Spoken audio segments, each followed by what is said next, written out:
A palavra de Deus não traz consolo e inspiração? Não fala de amor, de aceitação, de perdão? Sim, também fala, mas ao traduzir os mistérios da fé, não se corre o risco de trair esses mesmos mistérios, de tratar a salvação como um bem de consumo? Nesse mundo incerto e ameaçador, é na religião que muitos buscam alívio, acolhimento. No Brasil do sincretismo, evangélicos ocupam espaços cada vez mais representativos, dos vales sombrios da política aos picos rarefeitos das redes sociais. Na crista dessa onda, um evangelista de apenas 31 anos vem traduzindo a milenar palavra da fé cristã em linguagem de internet. Formado em Direito e não em Teologia, o jovem catarinense David Leonardo levou seus vídeos a mais de 200 milhões de visualizações. Tornou-se o maior canal pessoal de pregação no Instagram do mundo e um dos maiores no YouTube também. Com a exposição e a conquista de mercado vieram as controvérsias. Ele se tornou alvo de pastores de várias correntes que passaram a dissecar seu discurso, cada palavra, cada frase, cada gesto, cada imagem em suas redes. Mas então, se o meio é a mensagem, quando transmitida no meio virtual, a mensagem da fé pode se desvirtuar? Será essa a questão? Para conversar sobre isso e muito mais, vamos receber hoje também um velho amigo de David Leonardo, o mestre em teologia Rodrigo Bibo. Daqui a pouco ele vai participar. Antes a gente começa com o fenômeno barriga verde, David Leonardo. Gostei. Barriga verde. Tá certo, Catarinense claro. é barriga verde. Tenho muito orgulho de ser barriga verde e feliz de poder falar com você, Bial, e com os seus telespectadores aí. Muito obrigado por essa oportunidade. A gente pode deduzir que com a pandemia, o isolamento social, essa aflição toda diária, houve um aumento na busca por consolo, por palavras de fé. Você verificou isso nas suas redes? Sim.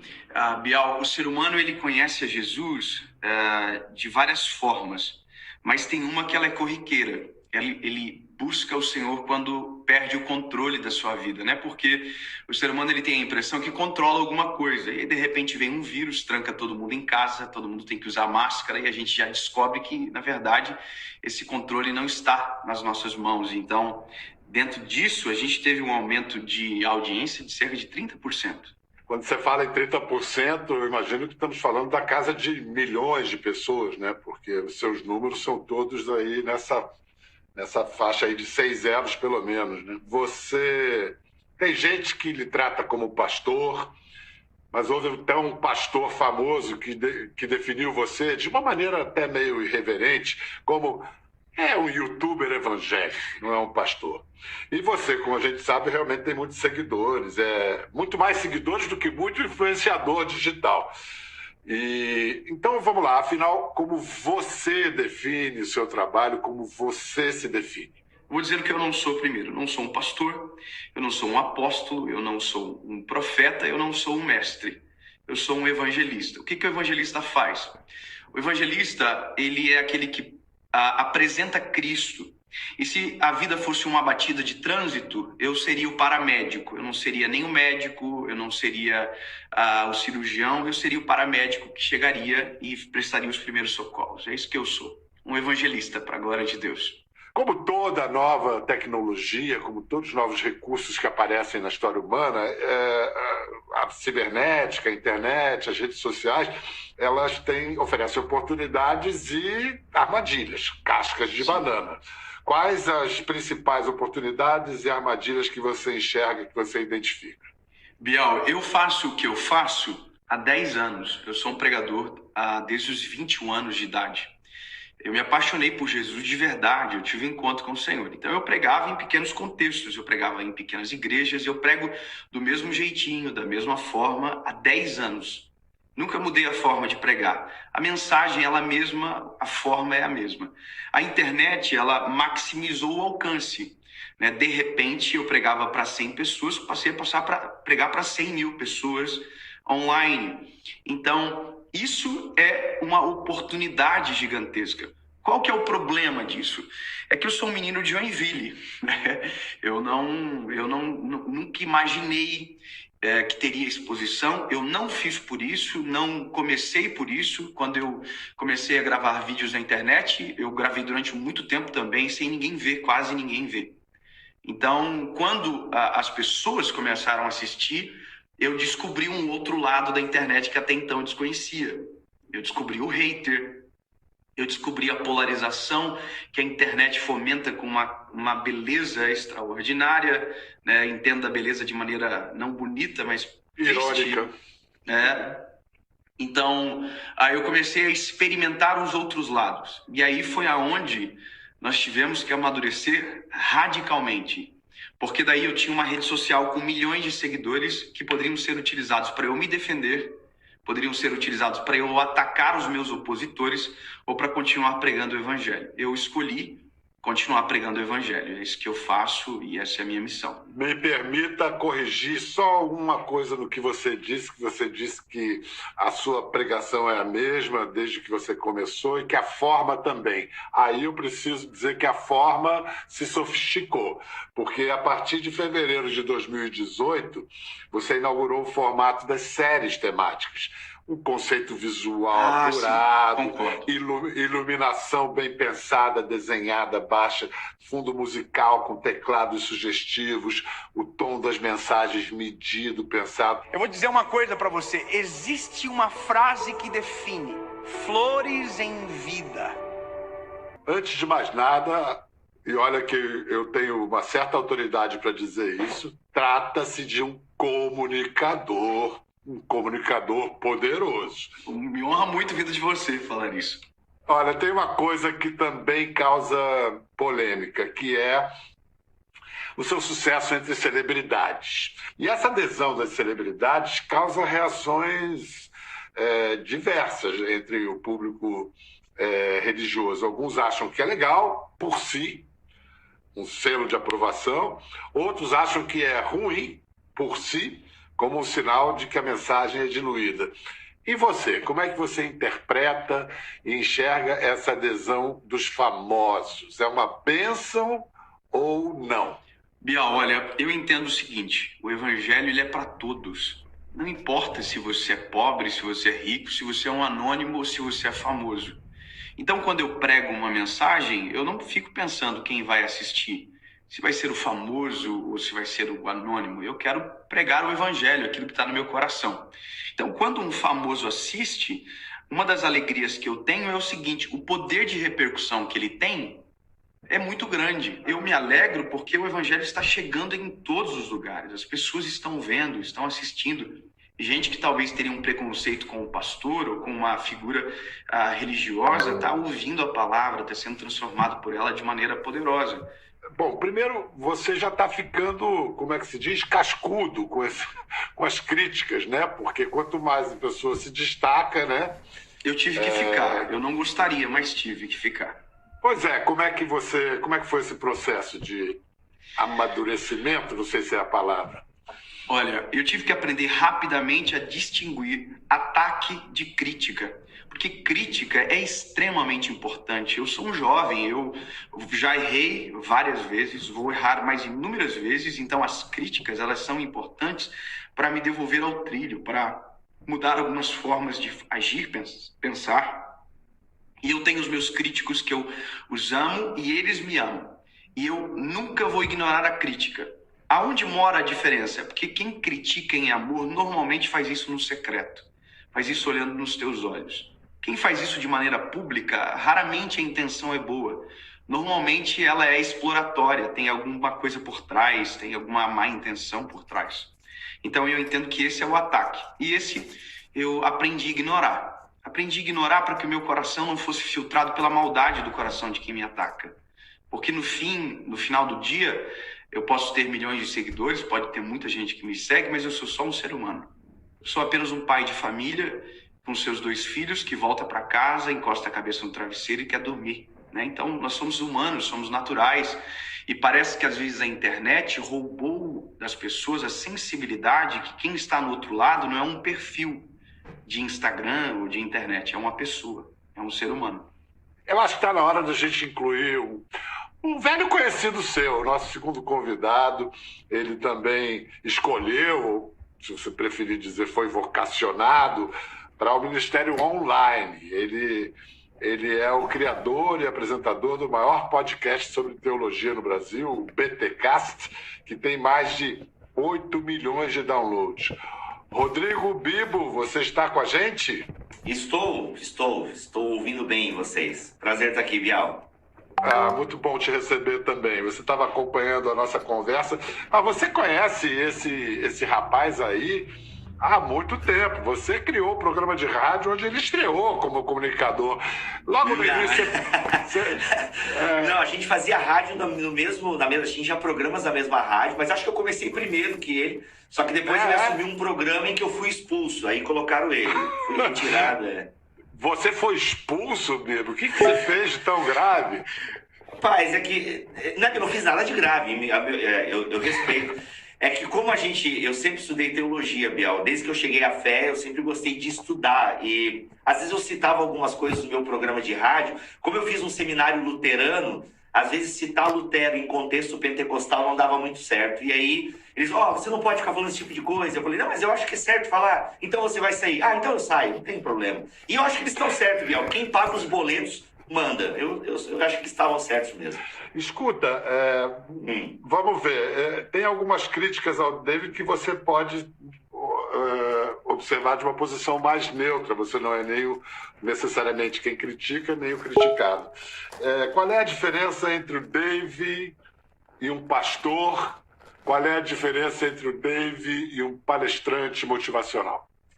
Uau, que pergunta. É difícil responder essa pergunta. É bem difícil, na verdade, porque o Dave ele já se definiu como um evangelista. Só que assim, o Dave ele é famoso na internet, mas ele é um cara que pregou muito também, né, Dave? A verdade é essa, rodou muito o Brasil pregando nas igrejas. Mas a diferença principal, eu vejo, que é um desafio que todos nós temos algum ministério online, alguma presença online, é que nada, Bial, vai substituir a igreja local. Nada vai substituir aquele pastor que você vê todo final de semana e que às vezes vai falar coisas que não são agradáveis, mas é aquele cara que vai te visitar no hospital, é aquele cara que vai receber a ligação da tua mulher porque você estava tendo conversas inadequadas com pessoas no direct. Então, assim, a diferença entre o Dave e um pastor, ela é grande porque o Dave tem uma presença forte online, né? O Dave não pastoreia um rebanho. E isso tem desafios enormes. Você pastorear um rebanho, porque assim, a igreja local, Bial, ela torna você chato, comum. A igreja local te humilha. Na igreja local você não é famoso. Na igreja local as pessoas às vezes te ignoram. Na igreja local você lida, eu chamo a igreja local e o trabalho do pastor de saneamento básico. Ou seja, a gente lida com a sujeira das pessoas. E saneamento básico, você sabe muito bem que não é uma boa promessa política, porque fica embaixo, né? E ninguém vê, e ninguém dá moral. O negócio é estádio, viadutos e por aí vai. Eu concordo plenamente com o Bibo, e eu já ouvi isso várias vezes de pastores até. Ele falava assim, olha, você vem, prega aqui, faz a festa, mas quem fica com o problema quando você vai embora sou eu. E isso é verdade. O que eu entendo é que dentro dos ministérios, desses 5 ministérios que você citei no começo da entrevista, o que nós precisamos entender sempre é que, por mais que um faça algo a mais, ou em algum momento da caminhada cristã é mais eficaz do que o outro, nós não somos inimigos entre si. Pelo contrário, nós cooperamos para o mesmo reino. Por isso que um ministério talvez não se compare com o outro, mas talvez dentro da comparação necessária seria com o seu propósito em relação à palavra. E talvez aqui mora a minha diferença entre um palestrante.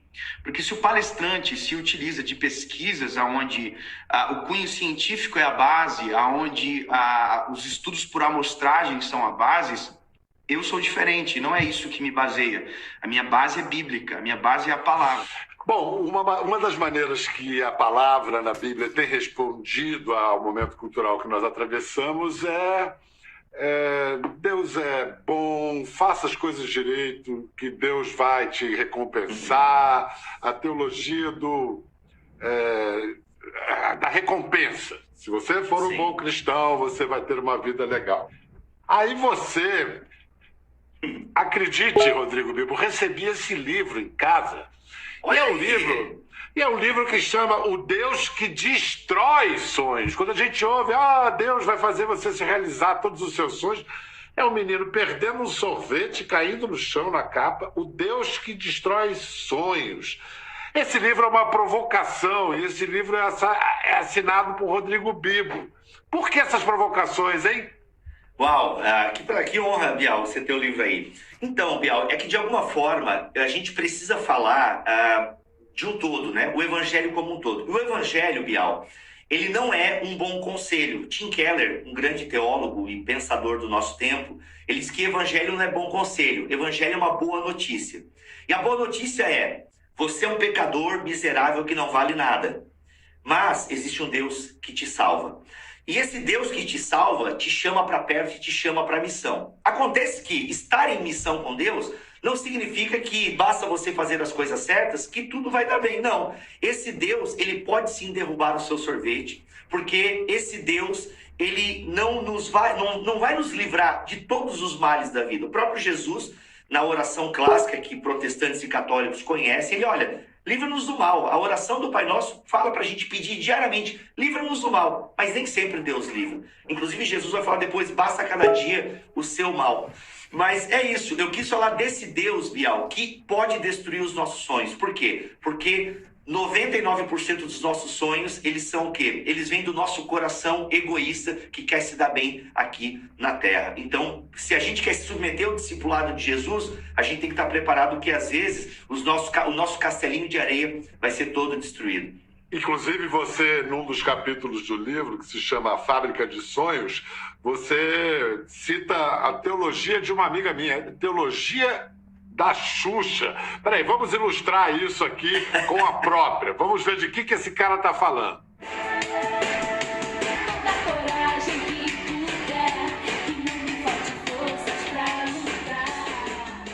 Então, peraí, que eu acho que eu peguei aqui um outro verso da música que pode, talvez, se não ser ser um atenuante nas acusações sobre a teologia da Xuxa.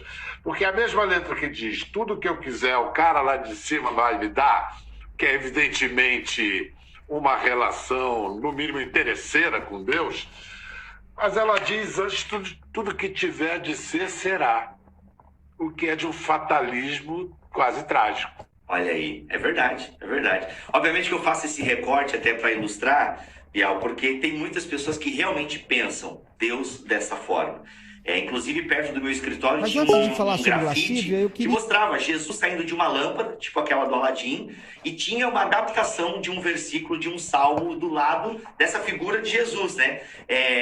Tenha Jesus o seu caminho com Jesus e ele satisfará os desejos do seu coração. Então, as pessoas acreditam dessa maneira, elas pensam isso. É muito comum no Brasil generalizar-se, assim, os evangélicos. E, nossa, os evangélicos têm uma diversidade tremenda entre isso que é generalizado, os evangélicos. Aqui está um exemplo, vocês são dois evangélicos com diferenças bastante visíveis, notáveis. Talvez não, eu não vejo assim não, talvez não temos tantas diferenças como parecemos não.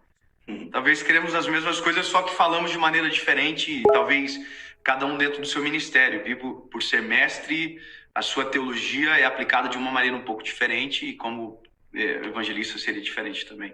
Vamos dizer então que a sua aplicação, a partir da mesma leitura, da leitura da mesma Bíblia, a sua aplicação diz que Deus responde às nossas preces e o Bibo diz que ele derruba nosso sorvete no chão. Calma, Bial. Sim e não, Bial. Nós temos ênfases diferentes, isso é claro, né? Se você ouve meus podcasts e você vê os vídeos do Dave, você percebe a diferença. O Dave, eu não diria que o Dave é monotemático, mas o Dave tem uma pegada, né? Ele tem uma pegada, um jeito de falar, um jeito de produzir e um tipo de conteúdo. né? Ele tem um tipo de conteúdo. Mas eu também creio que Deus responde oração, porque eu creio num Deus pessoal, eu creio num Deus que é Pai de Jesus Cristo, a segunda pessoa da Trindade encarnada entre nós, que morreu e ressuscitou. E a Bíblia fala de vários momentos em que Deus atende oração. Então, talvez o Dave, ele foque nesse aspecto de que Deus ouve oração e que se a gente insistir... Então, eu vou dizer o seguinte, pode ser que sim, pode ser que não. Eu vou dizer o seguinte, olha, tem gente que morreu sem ver a promessa. Então, assim, é uma questão... É por isso, porque o Dave, ele faz um recorte no canal dele. O Dave sabe disso, Bial, que se ele fosse um pastor local de igreja, ele não poderia ter o mesmo tipo de mensagem que ele tem nas séries. Acho que não sei se o Dave concorda comigo. Por quê? Não dá pra você... Tem igreja que faz isso, obviamente, né, Bial? Que é todo domingo mensagem inspiracional. Mas são igrejas que acabam não tendo profundidade. Uma igreja local, ela precisa ter a palavra de conforto, que é a que o Dave se presta a trazer no canal dele, mas ao mesmo tempo que tem a palavra de conforto, a palavra seguinte deixa de ser fofoqueiro, rapaz. Para com isso, entendeu? Porque é uma palavra que também é o conforto e o confronto. Talvez o recorte que o Dave faz é o do conforto, entende? É o conforto. A Bíblia, o próprio apóstolo Paulo vai dizer desses elementos do confronto, do conforto e da edificação. Então, dentro do meu próprio ministério, talvez eu seja o conforto e tenho essa tranquilidade em reconhecer isso. Só que dentro de um canal com mais de 200 mensagens hoje, existe também confronto em todo o tempo. Até que porque para você aceitar ser consolado, você terá que ser confrontado. Porque eu preciso dizer, eu estou caído para aceitar que existe um Deus que pode me levantar. Então, na verdade, no conforto também existe confronto, até porque eu vou precisar reconhecer que eu preciso de ajuda e nisso eu serei confrontado. Eu acabei de dizer, olha só, a pandemia nos provou isso. Nós pensávamos que tinha um controle, então a palavra está dizendo, você não tem controle. E aí eu preciso desse conforto, preciso dessa transformação. Eu, talvez me disse, seria um pouco diferente, eu jamais escreveria um livro. Até eu tô com um livro meu que eu vou lançar agora, que é aqui, ó, Alegria do Amanhecer, um devocional. Eu jamais, talvez pela minha própria personalidade, eu sou um pouco mais, talvez mais sentimental do que o Bibo, eu jamais colocaria isso, mas como compreendo o ministério do Bibo e sei que dentro da fase cristã, nós precisamos saber disso, assim como eu precisei, por exemplo. Olha só, um barato a gente está conversando isso em televisão aberta, questões tão profundas, filosofia da boa e religião. E eu vou aproveitar o privilégio de ter vocês aqui e vou aplicar... Vamos dizer, então, que os olhares de vocês não são opostos, são complementares. Então eu vou ler um trecho lindo, mas muito duro, da Bíblia, e aí eu quero que vocês reajam. Depois de um rápido intervalo, o Eclesiastes. A gente volta em instantes.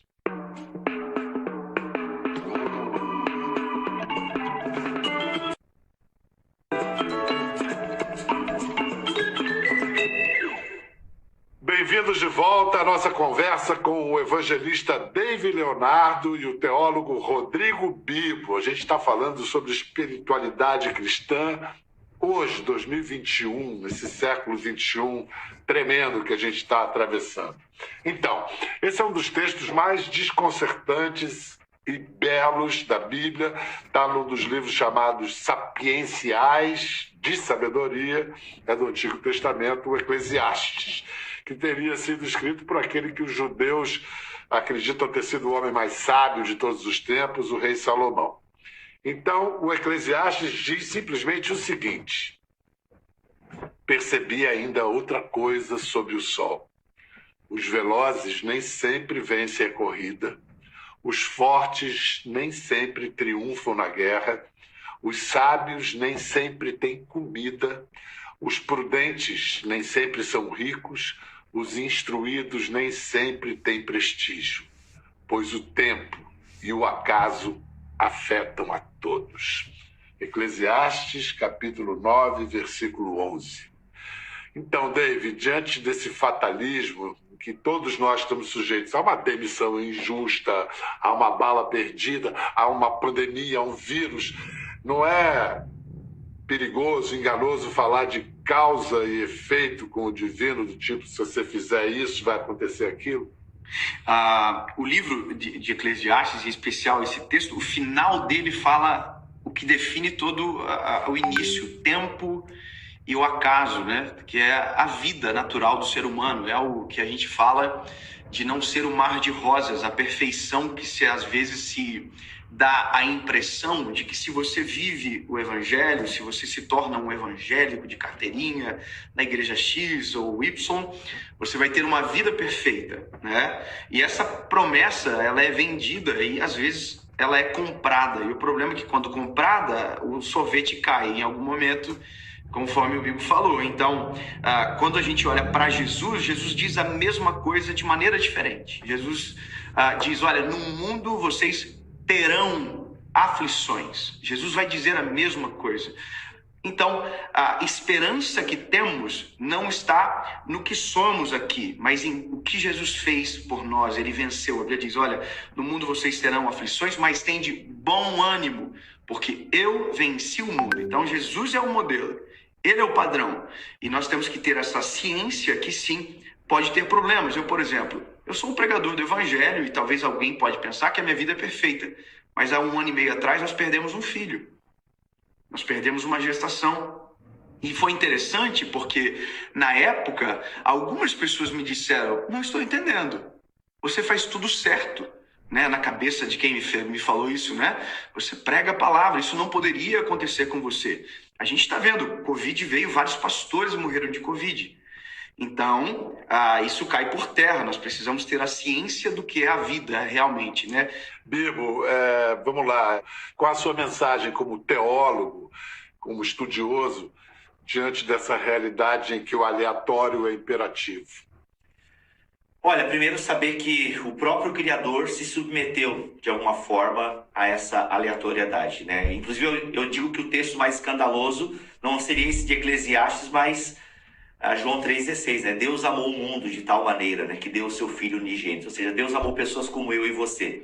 E a gente se conhece e sabe que a gente não merecia esse amor, mas Ele nos amou mesmo assim. Mas é interessante que em Eclesiastes, o autor está fazendo um contraponto a uma teologia que os próprios judeus tinham. Eles tinham essa mentalidade que o amigo do David tinha aí. Se você for, tem alguns salmos que dão a entender isso, Bial. Se você fizer tudo certo, vai dar bem, vai florescer, né? E o autor de Jó e o autor de Eclesiastes, ele inverte um pouco essa lógica que é chamada de teologia da retribuição. Se você fizer bem, vai ser retribuído de forma positiva. Fez o mal, retribuído de forma negativa. Então o autor de Eclesiastes e de Jó, eles querem desconstruir isso. Não, gente. Coisas ruins acontecem com pessoas boas. Coisas boas acontecem com pessoas ruins. Por que isso acontece? O sol nasce para todos. Mas não é justo. Quem é você para falar de justiça? Agora, sabendo que, sim, nós podemos orar a esse Deus e às vezes ele pode mudar o curso e não vai ser tão aleatório assim. Rodrigo Bibo, Dave Leonardo, muito obrigado pela super enriquecedora conversa. Continuem aí no caminho de vocês, trazendo luz, alegria e conforto para tanta gente.